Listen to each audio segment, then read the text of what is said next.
বিয়ের আগে যদি কোনো মেয়ে বেশি ঘোরাঘুরি করে, বেশি শপিং করে, কিছু মানুষের ধারণা সে তার বাবার টাকা ওড়াচ্ছে।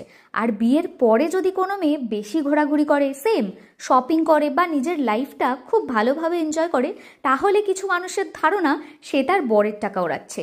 কিছু সংখ্যক মানুষ মনে করে যে মেয়েরা নিজেরা ইনকাম করতেই পারে না আর তারা ইন্ডিপেন্ডেন্ট হতেই পারে না।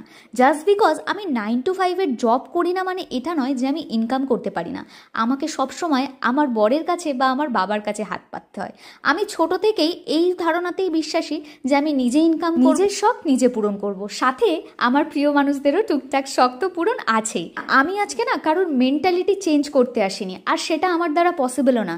আমি যদি মনে করি যে কারোর মনের ময়লাটাকে দূর করে দিতে পারবো, সেটা আমি ব্লিচিং পাউডার আর ঝাঁটা দিয়ে ঝাঁটালেও সেটা পরিষ্কার হবে। সবথেকে স্যাড পার্ট কি জানো তো, এই ধারণাটা বেশিরভাগ 90% মেয়ের মধ্যে থাকে।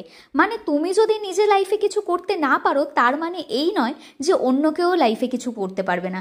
আর আজকালকার বাজারে আমার মনে হয় না 10 টাকাও কেউ ফ্রিতে দেয়। তাই তোমার যদি মনে হয় যে ইনকাম করাটা এত ইজি, তাহলে নিজে একবার ইনকাম করতে শেখো।